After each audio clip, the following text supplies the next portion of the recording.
ton plan A tombe à l'eau. Mon plan B, c'était quoi? C'était les écoles de commerce. Mais école de commerce, il faut passer le TAJ. Le TAJ, ça se révise. C'est vraiment des révisions incroyables. C'est pas humain, le TAJ. Et mon plan C, c'est pour Colombie, cartel, coco. C'était ça. Mon plan C, c'était j'arrête tout. Je vais en Colombie, je monte mon cartel et je vends de la coco.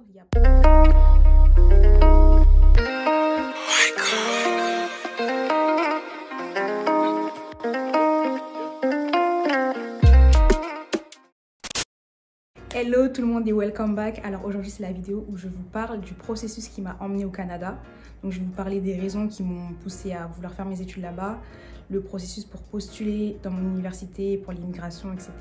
Et un peu comment ça se passe ici depuis que je suis arrivée. Donc comment j'en suis arrivée à vouloir faire mes études au Canada? En gros c'est venu à la suite d'une conversation avec un pote qui lui à la rentrée allait faire ses études à l'étranger. Et on en est venu à discuter du coup des villes dans lesquelles on aimerait s'installer plus tard. Et moi, je lui ai dit Toronto. Toronto, c'est toujours une ville qui m'a attirée. Je sais pas si c'est parce que c'est une ville cosmopolite. J'ai l'impression que les gens arrivent à bien cohabiter ensemble. Ou si c'est à cause de Drake. Peut-être un mix des deux, mais voilà. Et à la suite de ça, il me dit pourquoi tu vas pas faire tes études au Canada? Et moi, je suis là, mais comment ça? Pourquoi je vais pas faire mes études au Canada? Enfin, je sais pas, ça m'avait jamais traversé l'esprit, mais pourquoi pas en fait? Parce que moi, à la rentrée, pour mon master, je voulais faire rejoindre une école de commerce. Et vous savez, vous connaissez le prix des écoles de commerce. Donc dans tous les cas, j'aurais dû sortir beaucoup de sous. Donc peut-être que le Canada, c'est une alternative qui est possible aussi. Il y a une période où vraiment la France, j'en avais vraiment marre. Enfin, il y a toujours des polémiques pour tout et n'importe quoi. En plus, moi, je suis une petite psychopathe. Je sais pas, j'aime me faire du mal. Donc j'aime aller sur Le Parisien, lire des articles. Je sais pertinemment, je le sais, qu'il y aura des petites controverses. Et en plus de lire ces articles-là, je lis les commentaires. Et là, ceux qui laissent des commentaires, c'est vraiment les Français racistes, islamophobes, xénophobes, enfin tout ce que vous voulez, tous les adjectifs en ob et en ist là, qui viennent déverser leur haine comme jamais. Et quand tu lis tout ça, tu te dis mais dans quel pays tu vis? Donc voilà, c'était vraiment un mix de tout ça. Je me suis dit ouais Mélissa, le Canada, c'est peut-être une bonne idée au final. Donc à la suite de ça, j'étais vraiment déter pour faire mes études au Canada, faire mon master là-bas.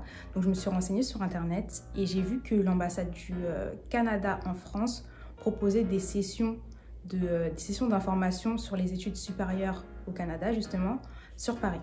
Donc je me suis rendue pendant l'été 2018 du coup, à l'une de ces sessions-là. Et là-bas, il y a une dame, une représentante, qui nous a parlé un peu du processus, de comment ça se passait pour postuler dans les différentes universités, quel était le coût de la vie là-bas, etc. Enfin, vraiment une session plutôt bien complète et qui nous permet d'avoir plein d'informations si on a pour ambition de faire ses études là-bas ou si on a déjà été accepté et qu'on veut en savoir plus sur la vie au Canada. Je vous mettrai en barre d'infos les liens pour vous inscrire à ces sessions-là. Donc comme c'est sur inscription, on transmet notre adresse mail et puis ils peuvent nous envoyer des newsletters. Et j'en ai reçu une quelques mois après avoir participé à cette session-là qui me disait qu'il y avait des universités canadiennes qui venaient faire un forum sur Paris. Donc en octobre, je me suis effectivement rendue à ce forum-là. Et j'avais déjà regardé en amont les universités qui proposaient ce que je voulais faire, à savoir un MBA, un master en marketing digital. Et il y en avait deux qui proposaient mon MBA, mon master. C'est l'Université Laval et l'Université du Québec à Montréal, donc l'UQAM. Donc je me suis rendue en octobre au forum. J'ai rencontré des représentants des deux universités.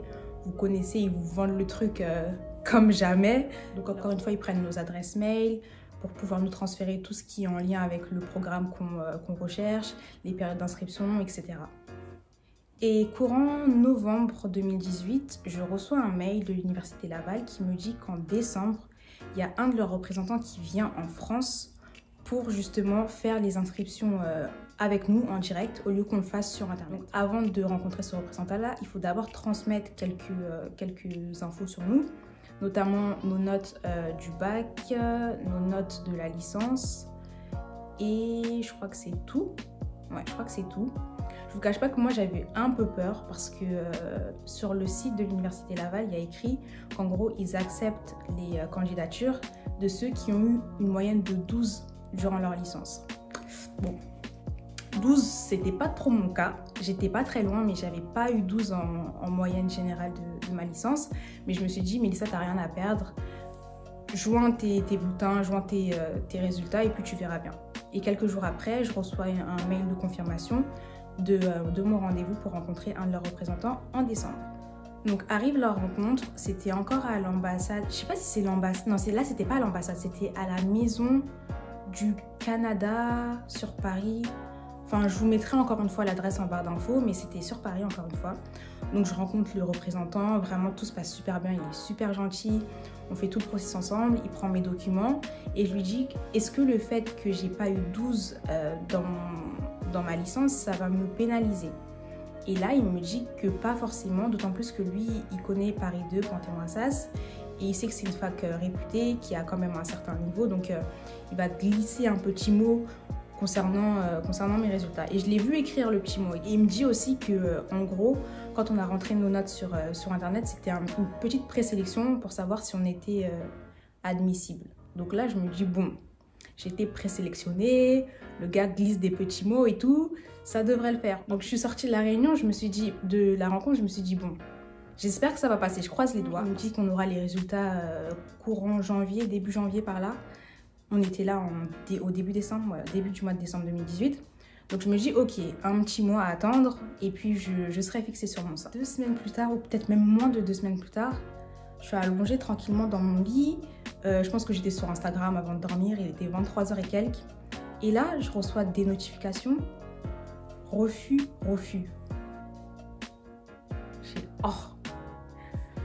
Je regarde la notification et je vois ça vient de l'Université Laval. En gros, j'avais postulé à deux masters. Le master en marketing digital, donc ce que je voulais faire, et un autre par sécurité, le master en marketing, en gestion de marketing.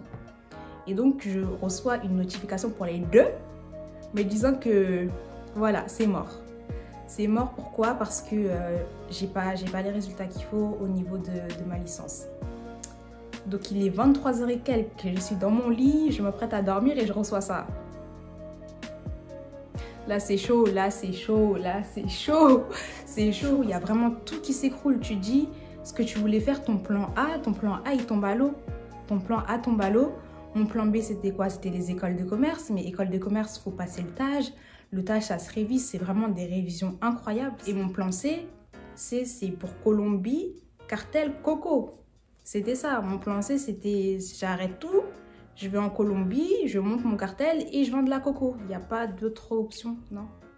Donc là, ouais, vraiment désespérée, je sais pas quoi faire, j'en parle à mes parents, j'en parle à mon pote aussi qui m'avait poussé à postuler. Et tous, ils m'ont dit, bah, renvoie un mail au représentant que tu as rencontré et tu lui dis, est-ce qu'il n'y a pas moyen de... voilà, enfin, non, essaye, renvoie-lui un mail. Donc c'est ce que je fais, je lui renvoie un mail, je lui dis qu'en gros, j'ai pas été acceptée parce que j'avais pas les résultats qu'il fallait. Et il m'a expliqué qu'en gros, il rentrait les notes manuellement sur Internet, enfin sur leur logiciel, et ensuite la machine faisait le calcul pour savoir si tu avais eu 12 ou pas. Et automatiquement, si tu ne rentres pas dans les 12, voilà, si tu n'as pas minimum 12, tu es jeté. Mais ce qu'il va faire, c'est que lui, il va retransmettre mon dossier à ses collègues pour qu'il étudie manuellement. Franchement, en plus, quand je lui ai écrit le mail, je lui ai vraiment dit que j'étais déçue, j'étais vraiment déçue qu'on s'arrête à mes résultats pour juger de ma capacité à réussir leur master. Du coup, 2-3 semaines après, je reçois encore une fois le soir, j'étais posée dans le salon avec ma soeur et je reçois un mail de l'Université Laval, enfin 2 mails du coup, où il y a écrit lettre d'acceptation, lettre d'acceptation. Et là, je commence à sauter dans le salon, elle comprend pas, je dis c'est bon, je n'arrive même pas à parler, je dis là c'est bon et tout, j'ai été acceptée, on commence à se prendre dans nos bras et tout, enfin bref, c'était du grand n'importe quoi.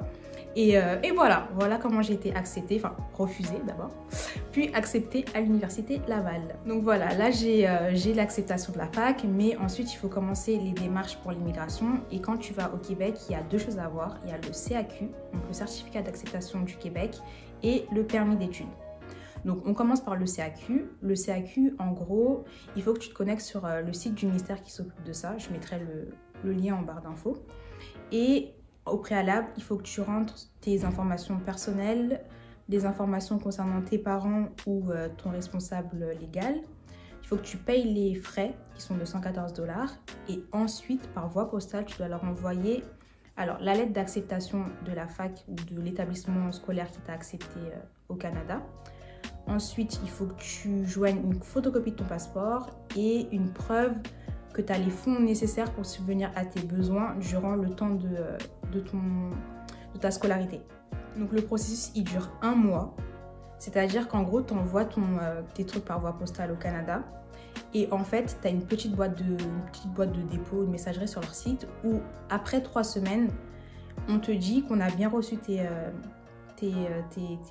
documents. Donc même s'ils les ont reçus avant, ça prend 3 semaines pour avoir cette petite notification-là. Et la semaine d'après, enfin une semaine après, on te dit si ton dossier il est complet ou pas.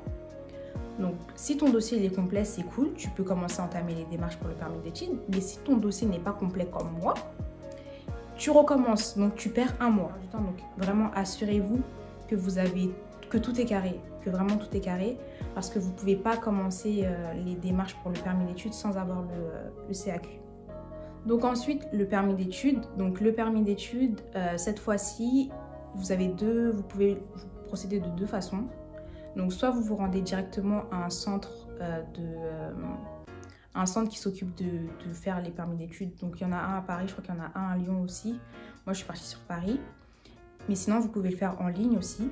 Et ça, le permis d'études, c'est 150 $ canadiens.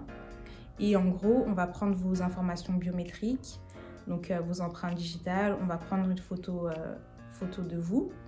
Et vous devez remplir plein de documents vous concernant, votre état civil, votre situation familiale. Enfin, c'est vraiment beaucoup de documents.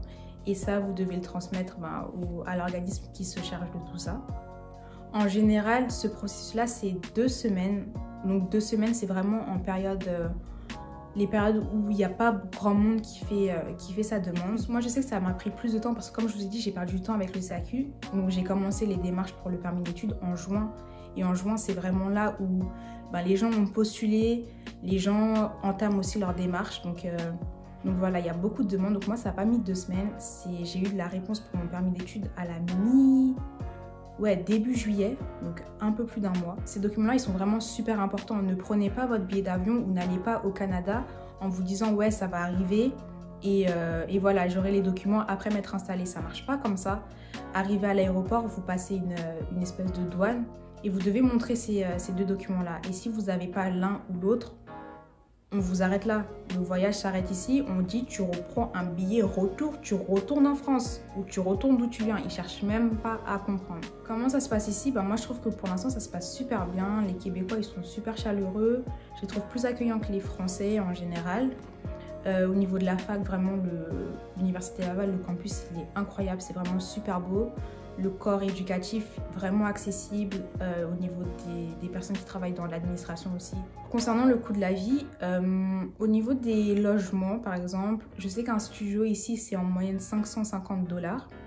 Pour un 2 pièces, ça va être plutôt 820 $. Au niveau des courses, de l'alimentation, c'est pas plus cher qu'en France et c'est pas moins cher non plus. Il y a certains aliments qui sont excessivement chers, comme le fromage. Enfin, ouais, il y a des trucs, tu vois les prix, tu te dis mais non, c'est pas possible. Au niveau des jobs étudiants, rien à dire. J'ai trouvé mon travail en 3 heures. Et j'aurais même pu le trouver en moins de temps, mais comme je pars en décembre, l'entreprise qui voulait me prendre direct, elle m'a dit bon, c'est un peu bizarre, on ne te cache pas que voilà, décembre on a besoin de monde, donc next.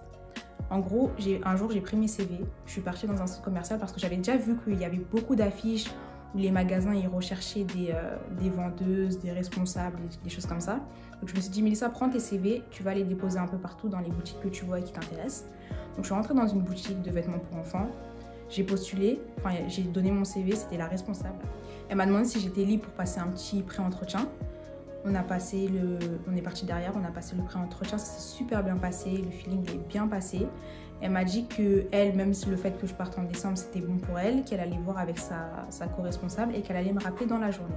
Effectivement, je rentre chez moi, une ou 2 heures après, je reçois un appel et c'était cette co-responsable-là qui me dit que c'était bon de son côté et que je pouvais commencer le samedi d'après, en sachant qu'on était mercredi ou jeudi.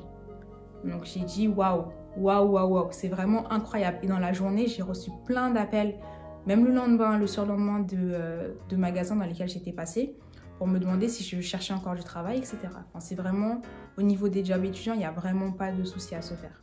Donc voilà pour la petite story sur comment j'ai fait pour atterrir à Québec City. Donc là, je suis dans la partie francophone et il faut savoir qu'il y a des ententes entre la France et le Québec, la région de Québec. Donc on paye nos frais de scolarité au même prix que payent les Québécois. Donc c'est 1000 et quelques dollars par session. Voilà, c'est une des raisons pour lesquelles je suis restée sur la région de Québec City. J'espère que ce sera quand même un tremplin pour moi, le fait que j'ai un pied déjà au Canada. Par la suite, je pourrais m'installer à Toronto, comme je vous l'ai dit. Donc voilà, c'est tout pour cette vidéo. Je pense avoir tout dit. Là, comme ça, il n'y a rien d'autre qui me vient. Si jamais vous avez des questions, vous voulez en savoir plus, laissez-moi des commentaires. Je tenterai de répondre au mieux, si je sais. Et voilà. Donc abonnez-vous si ce n'est pas déjà fait. Laissez-moi des commentaires, partagez la vidéo, likez la vidéo. Et je vous dis à la prochaine. Ciao!